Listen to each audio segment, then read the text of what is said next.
আমার জীবনে মনে আছে আমি 6 বার গেছি ক্যামেরুনে, 6 বার গেছি চাঁদে, 6 বার গেছি সুদানে। তো চাঁদ খুব গরিব দেশ, গরিব দেশ। এক জানাজায় গেছি, তো এখানে পুরুষ মারা গেলে জানাজার হওয়ার আগে জিজ্ঞাসা করে এই এতিমদের দায় দায়িত্ব কে নিবে? তো একজনে হাত উঠায় বলছে আমি নিব। তো আমি ওরে চিনি, তো না জানাজার পরে বললাম যে তুই যে দায় দায়িত্ব নিলি এতিমদের, তুই তো নিজেই গরিব। হাসি দিয়া বলতেছে শোন, এক রুটি তো ডেলি জোগাড় করতে পারবো, এক রুটি সবাই ভাগ করে খাবো। আর আমারে বলতেছে তুই আলেম মুফতি হইলি কোত্থেকা, তোরে সার্টিফিকেট দিছে কে? আমি কেন কয় তুই হাদিস পড়স না? আনা ওয়া কফিলিল এতিমি কাহাতাইন, যে এতিমদের দায় দায়িত্ব নিবে আল্লাহর রসুল বলছে আমি আর ও কিয়ামতের দিন এত কাছে থাকবো যেমন 2 আঙ্গুলের মধ্যে স্বাভাবিকভাবে দূরত্ব, এতটুক দূরত্বে থাকবো। তা আমি এই সুযোগ ছাড়বো তো ছাড়বো কেন? এক রুটি ভাগ করে খাবো। মনে হয় কিছুই বোঝেন নাই। এটা হলো দিনদারির রং, দিনের রং, দিনের। আমাকে দেশে তো চিন্তা করব এতিম কিছু আসেনি, দেখো এটা খাওয়া যায় কেমনে, ঠিক না? কিছু রাইখা গেছেনি, আছেনি, এটা খাওয়া যায় কেমনে দেখো। লাউয়ের আগাও খামু, ডোগাও খামু, পরে ডুগডুগি বানামো। আমাদের দেশে তো এটা চিন্তা করে। ও তো গরিব আফ্রিকার, আমারে তো মাতাল বানায় দিছে। আমি যখন ওরে জিজ্ঞাসা করে বেউকুব হয়ে গেছি গা, যে বেটা তুই হাত উঠেলি কি জন্য? তুই তো নিজেই গরিব, এক রুটি ভাগ করে খামো। যেদিন থাকবে না আমরাও না খায়া থাকবো, ওরাও না খায়া থাকবে। কিন্তু আমি এত বড় সুযোগ ছাড়বো কেন? আমাদের দেশে করে নাকি?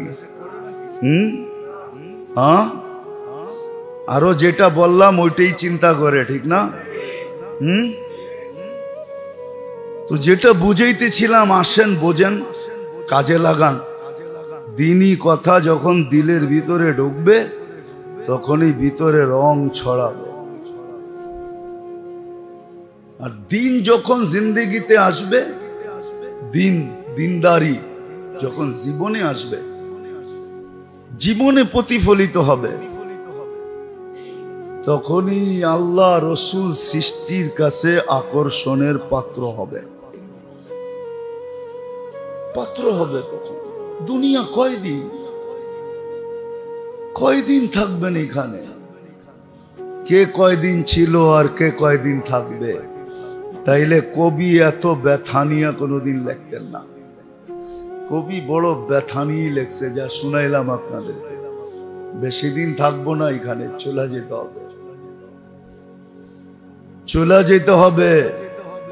কিন্তু নিজেকে আকর্ষণের পাত্র বানায়া যেতে হবে, নাইলে কোনো কাজ হবে না। হায়, যতভাবে বুঝাইছেন আল্লাহর রসুল আর আল্লাহর রসুল আমাদেরকে যতভাবে বুঝাইছেন, মাঝে মাঝে বলে তোরে না বুঝায়া একটা ছাগল রে বুঝাইলো এতক্ষণে ভালো হয়ে যেত বলে। আমাদের দেশে প্রবাদ বাক্য আছে। কিন্তু বুঝাইছেন, কিন্তু বুঝি নাই। না যুবক দিনদার হইতে রাজি, না যুবতী রাজি, না নারী রাজি, না পুরুষ রাজি, না ছোট রাজি, না বড় রাজি, কেউ রাজি না। সবাই দুনিয়ার ঢেউয়ে চলতেছে। আল্লাহ সুযোগের পরে সুযোগ দিতেছে, সুযোগের পরে সুযোগ দিতেছে। আল্লাহ সতর্ক করার পরে করতেছে। ইউহাযযিরুকুমুল্লাহ, কুরআনী শব্দ। আল্লাহ সবাইকে সতর্ক করতেছে। আল্লাহ আল্লাহর রসুল সতর্ক করতেছে, কিন্তু কানে লাগে না, কানে লাগে না। আমরা কানে নেই না, কানে নেই না। কানে যদি নিতাম তাহলে আমাদের এই দুরবস্থা হইতো না। কানে নিলে ফজরে জুমার চেয়ে বেশি বীর হইতো, আমার এই কথাই সত্য। মাগরিবে জুমার চেয়ে বেশি বীর হইতো, আসরে জুমার চেয়ে বেশি বীর হইতো, এশায় জুমার চেয়ে বেশি বীর হইতো, জোহরে জুমার চেয়ে বেশি বীর হইতো। জুমায় তো বীর সপ্তাহে একদিন হয়, 5 বেলা মসজিদে বীর হইতো, 5 বেলা বীর হইতো, উপচে পড়া বীর।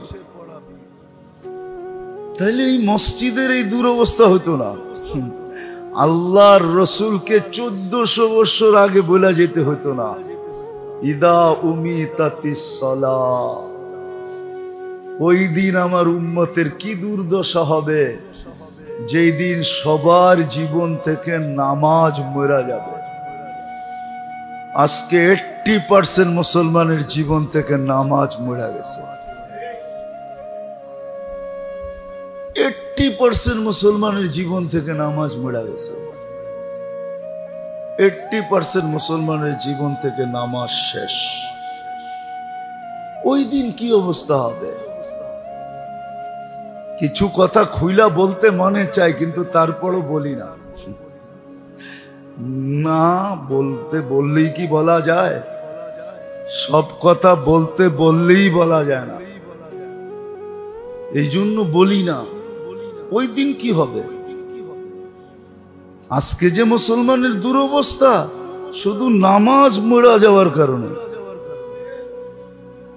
নামাজ যদি মরা না যাইতো, মুসলমান উম্মতে, মুসলমান না, মুসলমান বাদেই দিলাম, উম্মতে মুহাম্মাদির এই দুর্দশা হতো না। যাকে আল্লাহ চয়েস করা, নিজে পছন্দ করা, দুনিয়ার মানুষের পছন্দ যদি মূল্যায়ন থাকে, মূল্য থাকে, তা আল্লাহর পছন্দের কোনো মূল্য নাই। আপনিই তো বলেন, আমি আপনারে পছন্দ করলাম আর আপনি আমার পছন্দের কোনো মূল্য দিলেন না, তাহলে আল্লাহর পছন্দের কোনো মূল্য নাই। আপনার পছন্দের যদি এত মূল্য থাকে, দুনিয়ার পদস্থ ব্যক্তির পছন্দের যদি মূল্য থাকে, আমাদেরকে তো মাঝে মাঝে বলে, আমরা আপনারে পছন্দ করে দাওয়াত দিলাম, দাওয়াত দিতে চাই, আপনি কোনো মূল্যই দিলেন না। আপনার পছন্দের যদি এত মূল্য থাকে, তাহলে আল্লাহর পছন্দের কোনো মূল্য নাই। না আল্লাহ বুড়া হয়ে গেছে, না আল্লাহ শক্তি সব শেষ হয়ে গেছে, সব খরচ করতে করতে রাজার বান্ড খালি হয়ে যায়। আল্লাহরটা কি খালি হয়ে গেছে নাকি? হ্যাঁ, খালি হইলে মাঝে মাঝে থাপ্পড় দিয়া বুঝায় কেমনে? করোনার সময় তো দুনিয়ারে বুঝায় দিল, তো গো বিদ্যা কতটুক দেখ আর আমারটা দেখ। খালি লকডাউনে পোষায় নাই, পরে শাটডাউন পর্যন্ত দিছেন না? দেন নাই? হ্যাঁ দিছে না? দেয় নাই? এখনো তো মাঝে মাঝে ঘুমের মধ্যে করোনা দেখে, ঠিক না? না দেখেন না? চায় মাস্ক লাগায় ঘুমাইতে, ঠিক না? হ্যাঁ, কি চান না? আরে মনে হয় চান না, রাগ হয়ে গেলেন। মাঝে মাঝে তো এখনো দেখি সমাজে মাস্ক লাগায় ঘোরে। যদি জিজ্ঞেস করি, আরে এখন মাস্ক, হুজুর যদি যদি যদি দুই একটা বুলে শুলে থাকা গেল, ওটি যদি ঘুরতে ঘুরতে নাকের ভিতরে ঢুকা গেল, তাহলে তো শেষ, ঠিক না? আরে শেষ ওই দিন হবেন যেদিন আল্লাহ শেষ লেখছে, এর আগে কোনো শেষ পেশ নাই। শেষ তো ওই দিন হইব যেদিন আল্লাহ লেখা রাখছে শেষ।